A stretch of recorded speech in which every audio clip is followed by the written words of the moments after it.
Hey guys, welcome to this session by Intellipaat and welcome back to Intellipaat's Python Week. So, in this day, which is day 6, we're going to look into Python threads. Now, before moving on with the session, let's look at the agenda.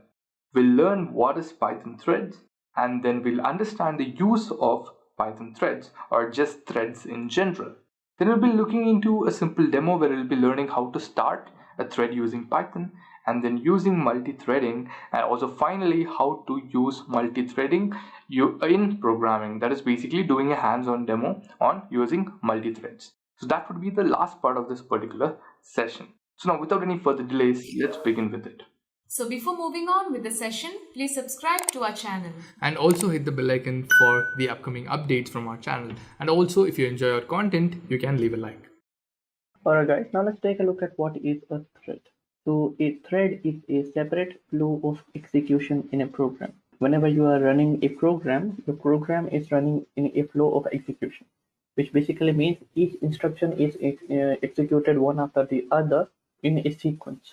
Now that sequence is very useful because we know that a particular statement is only going to be executed before after all the statements above it have already been executed. So for instance, if you have an if statement and you have an else statement, we know that if statement and else statement are not going to run together, or only if a particular if statement fails, then the else statement is going to run and the if statement is going to be evaluated first. So this flow of execution makes it really easy for us to wrap our heads around our programs and make them deterministic. When we know how the entire program should work, we know how they're going to work.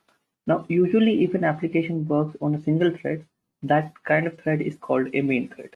This is a common practice, although many people can call it different things, but usually it is called a main thread. So threads are always there. Whenever we execute a program, a single thread is used to execute that program, which is a single flow of execution, and it is the main thread. It is to be noted that threads are really different from processes. Processes and threads are not the same thing. Threads can be thought of as very lightweight processes.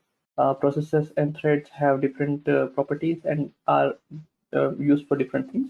Think of a process as an entire application running, and think of a thread as a mini application running inside an application. Threads are very lightweight, so that's why you can spin up multiple threads instead of spinning up multiple processes. But in any case, threads are really there for making our applications work smoothly. And even if you don't instantiate a thread yourself, there are threads that are being instantiated one by one. So we have a main thread and a single thread. Main thread is used to execute the code that is being run by default, but from there on we can spin up multiple threads in order to make the execution of our code a little faster. If there is a long running task such as getting data from a network, then the application remains unresponsive until either the data is fetched or the request fails completely.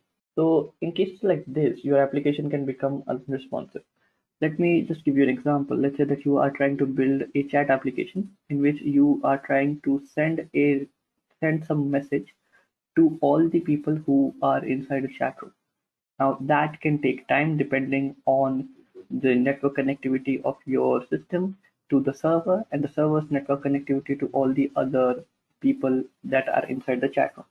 So you send a message, that message gets delivered to the web server in 3 seconds because the network is slow. And after 3 seconds, that server is going to send these requests to all the chat applications and receive the responses, which is whether the message was delivered, whether the delivery failed, or whether the message was delivered and read. So then these completely different messages that determine how the messages were viewed or not are sent back to the user or to you. This all takes, let's say, 5 seconds. Now for those 5 seconds, since there's only one flow of execution, your program is waiting for the network to return the responses from all the tasks that we have just described. This takes 5 seconds, which basically means for 5 seconds your application is going to be completely unresponsive. Whatever you do, your application is not going to respond because it's just waiting for the server to return back the response. So if you click on a button, if you hover over some area, if you try to type another message, none of that is going to work. It may be the application is queuing things up, and when the when all the things that needed to happen from the server happened and the data is received, or maybe the data fails, then you can continue on doing that. But for 5 seconds, not very responsive. And this is not just for 5 seconds. There could be tasks that could be really, really time consuming. For instance, reading files that are really, really long. In cases like this, maybe you want to push that to the background, or maybe you don't want it to clog up your user interface or the flow of execution that is executing all the code. In cases like this, we use threads. Threads are very useful in that regard. So to overcome this issue, we can make use of multiple threads. Since we use single thread for our application, we have the ability to spawn off multiple threads and then assign tasks or pieces of the tasks to these threads. There are certain things that we need to consider. There are certain challenges with threads. It's not a free performance boost, but we'll talk about that as we progress through the slides. They allow us to push long-running tasks in the background. So if you have a task that takes a lot of time, such as reading a large file, decoding an image, parsing an MP3 file, making a network request, so on and so forth, this can all be done in the background using threads. You can spawn off a thread. In that thread, you pass in some task to be performed. That gets executed on a different thread, and the main flow of execution remains unharmed. This is done in order to keep our applications responsive. Majority of the times when we're using threads, we are consuming more power, but our applications are responsive. They look very very snappy, and they don't lag even for a bit, because most of the more long-running tasks are handed off to the background threads. So we don't have to worry about that at all. These threads are executed, no, are not executed in parallel, but they are executed by a scheduler, which makes it seem they are being executed in parallel. So many times when people think of threads, they think of parallel execution. However, that's not the case. What happens is multiple threads are spawned off, and then the scheduler takes all of these threads and schedules some time for them to be executed. So for instance, let's say 5 milliseconds, 10 milliseconds, 15 milliseconds, so on and so forth. So what happens is your thread, your scheduler takes some time to show you the user interface and allows you for you to interact with it, then switches the task from the current thread, saves the current thread in its current form, and moves on to execute some other thread, let's say reading a file. It does it for a bit and then saves the result of that and moves on to some other thread, and then moves back to the first thread. This is just one of the ways that it can switch between the tasks. There are several ways, such this is called context switching, and there are several algorithms which make it decide how it should go through the entire list of threads in order to execute them. The point here is that these tasks are being switched between with such a high speed that it looks like both of them are running in parallel. They might be running in parallel if you have like if you have a CPU architecture that supports multiple cores and simultaneous execution, and the threads that you're spinning off are being run on that, but that's not very deterministic. It may not be running in that way at all. So in cases like this, the scheduler just assigns some chunk of time to a particular thread. The thread executes for that piece of time. If it's not finished, then it's placed at the back of the queue, and then the tasks keep on continuing. And this happens for a long time, after which all threads are executed and the main thread is still running until the program is closed. So in any case, multiple threads end up making our applications more responsive and better. They provide a much better use case. They provide much better user experience. Many developers prefer using multiple threads. They are not free, however, they come with a lot of expectations, and you need to know how to use them correctly in order to make better use of them.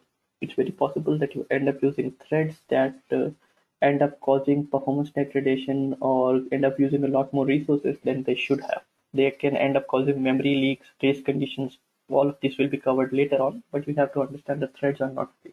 They take time, they take effort, and you need to understand how to use them, which is what we'll do later on. But now let's take a look at why would you want to use. Just a quick info, guys. Intellipaat provides online Python certification training mentored by industry experts, the course link of which is given in the description below. Now, let's continue with the session. Alright guys, now let's take a look at why would you want to use threads. We'll take a look at the benefits of using threads. So using threads can provide several benefits. such as responsiveness, resource sharing, resource utilization, scalability. There are many other benefits as well, but we will only be discussing the ones that are the most important ones, and these are some of those. So let's take a look at them one by one and expand on these topics. The first one is responsiveness.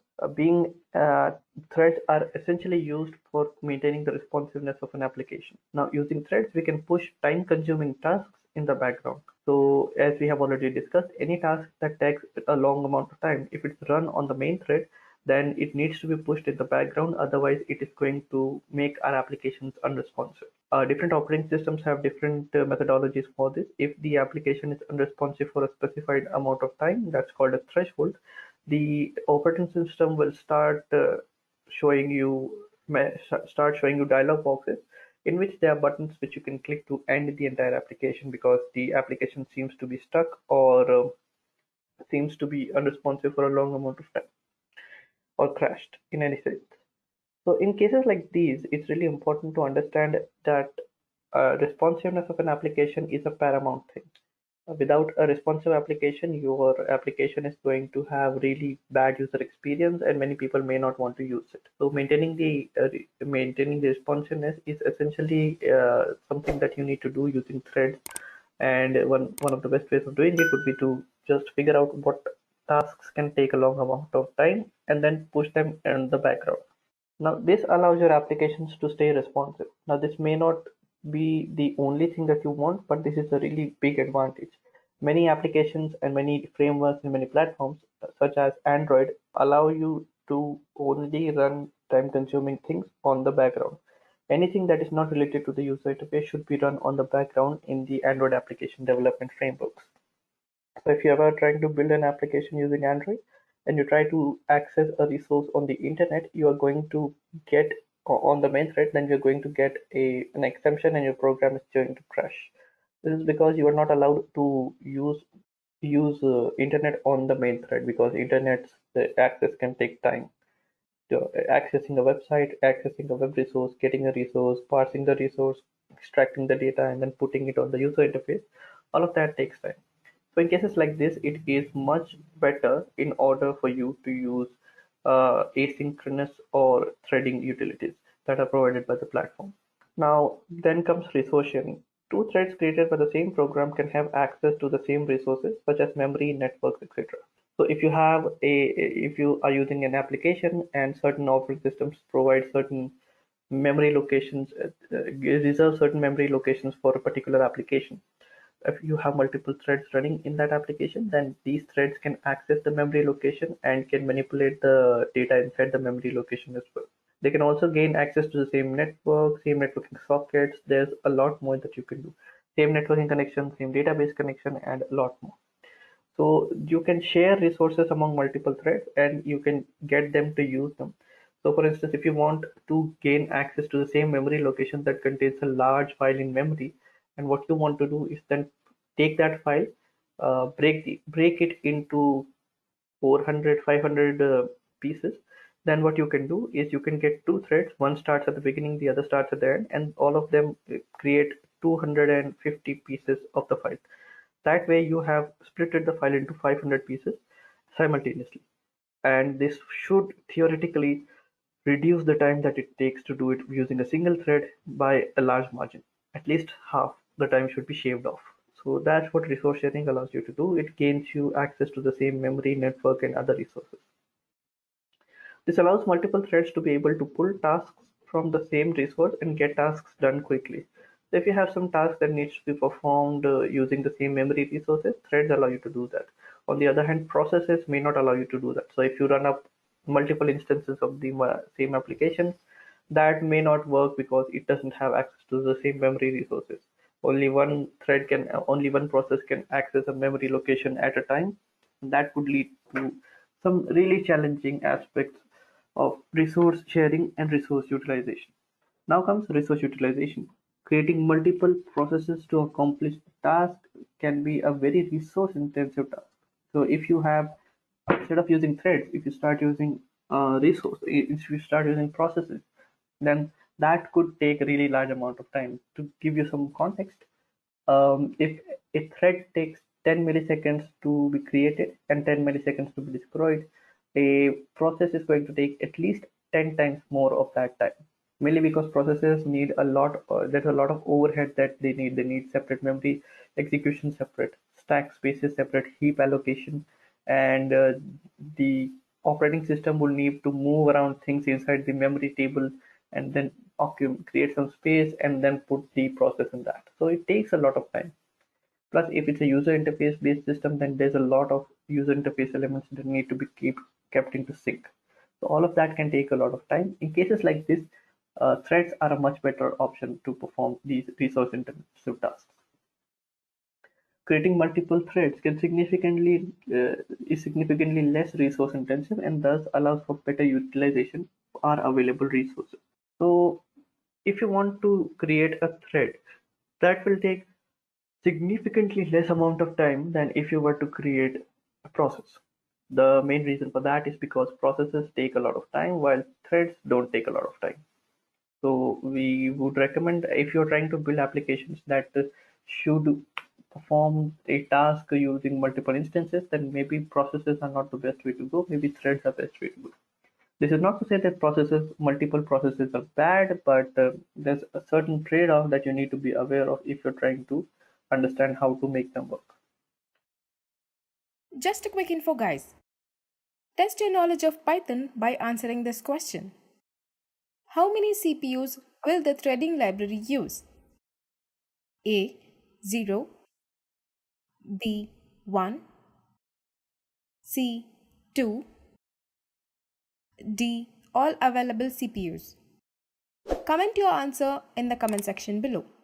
Subscribe to Intellipaat to know the right answer. Now, let's continue with the session. Then comes scalability. Threads increase the throughput of an application by efficiently utilizing resources and performing tasks that are required in the background. So to give you an example, as we have discussed thus far, whenever we're trying to build an application, this takes time, this takes effort, this takes a lot of time, and there may be tasks that you need to perform that also take a lot of time, because of which your application may get stuck and a lot of things get delayed. So if, for instance, let's say I have two tasks that need to be performed, both of them take 5 seconds. I would have to, if I'm executing them on a single thread, I would take the task, execute it, 5 seconds are gone. Another task gets executed, 5 seconds are gone, and we're done. However, this takes 10 seconds on, and your application is unresponsive for those 10 seconds. On the other hand, if both of the tasks are pushed to separate threads, then it could take around 6 seconds, 5 seconds, whatever, but it will be done much, much more quickly. So threads allow us to do that, and that's a very useful feature of threads, which is why threads are so very important. Also, this makes it more scalable, as even if we were to add more processing power, threads would work better at utilizing the power more efficiently. So if we have multiple threads and we find our applications to be still lacking and we decide to scale our system up, add more processing power, add more hardware, add more servers, whatever. Our threads are going to be more able to utilize these resources in a better way, and we would be able to work with them more efficiently. So with that, we have taken a look at all the features that threads provide us. Now let's take a look at how we as developers can start threads in Python. Python provides a rich set of capabilities for us to create threads. Let's take a look at how we can do that. Alright guys, now let's take a look at how we can start a new thread. So in Python, most of the thread related tasks are performed using the threading module. Python has a threading module that contains all the code that you might need in order to create threads, start threads, join threads, so on and so forth. So in cases like this, you can use the threading module. Now to start a thread, we first need to create a new thread using the thread class. Now this thread class is available inside the threading module as well, so all we have to do is import it and create a new thread. When creating a new thread, a new instance of the thread class, all we have to do is pass one keyworded parameter to it. That keyword parameter is called target, which is a function that gets executed on the new thread. So for instance, let's say that you're creating 4 threads and you want the same function to be executed on all 4 threads. When you're instantiating a thread object, you need to pass in a keyworded parameter named target and set it equal to the function that you want to be executed on all these threads. Just a quick info, guys. Intellipaat provides online Python certification training mentored by industry experts, the course link of which is given in the description below. Now, let's continue with the session. This allows the threads to realize what are the functions that need to be called when the thread is run, and these are the functions that need to be called. They are set to the target keyword argument. There are several keyword parameters that you can pass. Target is just one of them, and that's one of the most important ones as well. So one of the most important ones is args, which is the argument tuple for the target invocation. Basic idea is when you call the thread function, the target function, you want some parameters to be passed to it, and these parameters can only be specified by the thread that's calling the function. So you just pass in the args, which is a tuple. You just pass in all the parameters that you want to be used inside the thread, and it will work just fine. After creating a thread by calling the constructor function, we need to get a thread object. So after we have created the thread, you get a thread object, and all we have to do now to start a thread is to call the thread.start method. That method is on the thread object to start the execution of the thread. Starting the execution of thread basically means once you have created a thread and you have done all the setup that is needed, all the data is fetched, all the variables are set, everything is in motion. Now you need to set everything in motion by calling the start method on the thread object. So that's how you can create a thread in Python, and that's how you can start a thread in Python as well. Now, for any meaningful application, you might need to start more than one thread. So in cases like this, we would have to create and consume multiple threads. Let's take a look at how we can do that. Alright guys, now let's take a look at how we can start a thread.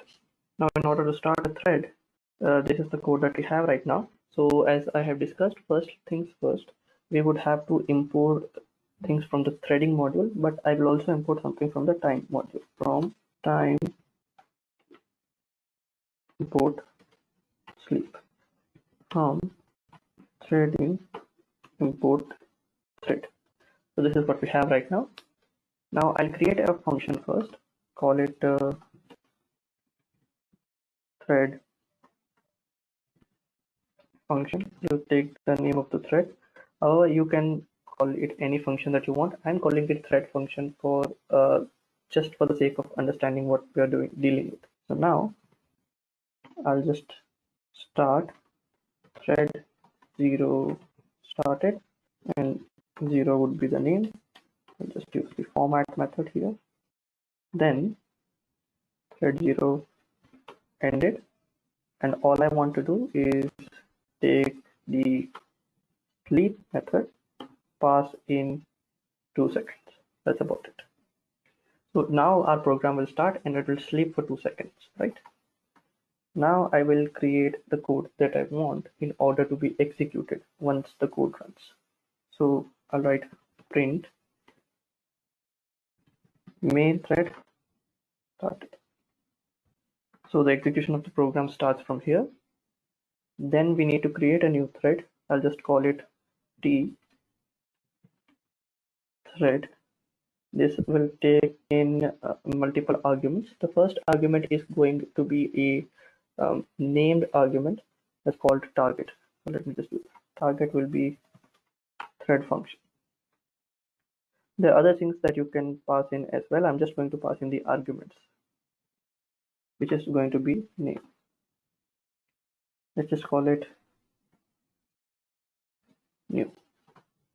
So this is it. Now I will print again before starting thread. So I have not started the thread yet. So now I will start the thread. So t dot start is the function I'll use. Then I'll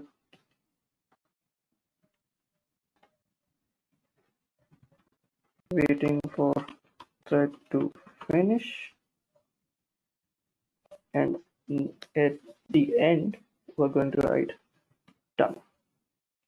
That's the code that we have right now. Now if I go here and I'll run this app.py starts, and as you can see, this is how it happens. So main thread starts. Before starting the thread, then new thread starts. Then we are waiting for the thread to finish. We pass in done, and we then say new thread has ended. And this is the way that you can do it. So this is what the code looks like. Basically, what we have done is we have created a thread, passed in a function that tells the thread constructor what is the thread that we are trying to run, and then after that happens, we basically just run the thread and go along with it. I'd like to show you another thing here. This is something that we'll discuss in a later video. If I save this, if I go back and if I run this, as you can see, what's happening here is we start the thread, we wait for the thread before starting, new thread starts. Now we wait for the thread to finish, the thread is done, and now we type in new thread ended. But if I were to go here and right before we're done with this, I type in t.join. This is a method that will be called, and if I run this again, now you'll see something different. So as you can see that this is where we wait. So I print and wait for the new thread to finish, and the execution on the main thread just stops here. Then when the thread finishes, then we continue the execution. This is what's called joining a thread, and we'll take a look at this when we are dealing with multiple threads. So now let's take a look at how to do that. Alright guys, now let's take a look at how you can use multiple threads. In this video, we'll take a look at how you can use multiple threads manually. However, there are ways using which you can use multiple threads more efficiently, which we'll cover later on. So in any normal application, we usually have to use more than one thread. Any application can have more than one thread. For example, every sort of application has at least one thread, but any normal application needs to perform tasks that are time consuming, like adding things to the database, getting things from a database, contacting a server, requesting things from file systems, so on and so forth. So this takes time, and with that we can use multiple threads to sort of decrease the time it takes to essentially get the tasks done. However, it can be difficult to manage multiple threads all by yourself. Now, it may not be difficult as well. Maybe you are a pro at that. However, that takes a lot of time to master. Using multiple threads can have several advantages. However, it could be a little difficult to figure out which one orchestrate all the threads working together to come and get the task done as quickly as possible. One way of doing so is to create a list of threads that you need to start them one by one. So one way of doing so is to essentially just create a list of threads, and we then start them one by one by one. For instance, I create 5 threads. If I need 5 threads to perform a single task, all of those threads are working with a single function. And now all I do is that I call the start method on them by looping over them. Now that should be enough. However, that may not be enough because of a reason. These multiple threads may take different amounts of time to finish, and the main threads may just start working with a partial set of results. So for instance, I have 5 threads. I want all of them to finish before I continue my work on the main thread. Or to give you an example, I want the 5 threads to work in a way that doesn't lead me with a partial result. Now that can be very difficult to work with, mainly because if you have a thread that's running, you have no possible way of knowing when it's going to finish, because threads are essentially executed by scheduler, and scheduler is something that's hidden from you. You can't access it. You can't know when the thread has worked and when it hasn't. So in cases like this, it is essential that we understand that we need to essentially just figure out how we can make a particular thread stop and wait for all the other threads to finish. So in order to overcome this, we have to make sure that the main thread will wait until all the other threads finish execution. If I'm requesting for 5 threads to complete their task and return the results, I want all the 5 threads to complete their task. If they end up not completing their task, then I might end up with a partial result, and then I would have to use that partial result to just work with it. And that could be a little problematic. So to do this, we can call the join method on all the threads, which makes the main thread wait for them to finish. The main reason to call the join method is when you call the join method, the main thread is then going to wait and will wait for that thread to finish or join the current thread, join with the current thread, and then it will process all the result that was populated using the other threads that we had just created. And now the main thread will wait and continue its execution only after the threads finish executing. So if you have 5 threads and you want 4 of them to work and fetch some data from the internet or do some long running task, we can use the threads and then call the join method on the main thread. So all the threads will work simultaneously, fetch the data that they need, and then the main thread will be notified for all the threads to finish. Once that is done, the main thread continues the execution. However, this can get very difficult to manage once you have to do this for a large number of threads. As you can see that this may not just be with the main thread, you may have multiple threads interacting with each other, and that could get really complicated. So because of this, there are ways of overcoming this in Python. There are ways to automating this as well. And let's take a look at what these ways are. Just a quick info, guys. Intellipaat provides online Python certification training mentored by industry experts, the course link of which is given in the description below. Now, let's continue with the session. Alright guys, now let's take a look at how you can use multiple threads. So this is the code from before. We have a thread function. Let me just remove this bit of code. This is going to remain as it is because we are using the same thread functions. Now I want to create a list. So I'll just call it threads is equals to a list. Now this is an empty list. I'm not adding anything to it yet. I will be creating new threads now. So for index in range of 3. So I'll start from 0, 1 and 2 and I'll create 3 threads. Now I will be creating these 3 threads quite easily. So I'll just do the thread target is equals to thread function args is equals to, I'll just pass in index as the name. So pass in a comma as well so that it looks like a tube. So this is done. I have created a new thread. Now I need to append it to the list. Appending to the list is also quite easy. All I have to do is take the thread and then put it in the list. So just threads dot append t. Now that that's done, I have added the thread. Now let me just start the thread. So it started as well. Now what I want to do is I want to go through all the threads and I want to do something with them. So all I have to do is for index comma thread in enumerate threads. Now here what I will do is I will take the thread and I will call the join method of it. Basically I'm taking the thread and I'm calling the join method on it. So now let's just try and see what's going to happen. First things first, I'm going to add a few print statements to understand how the program's execution is going on. So here, I'll just type a print statement inside the main thread. What I am doing right now is I am creating and starting a thread. So let me just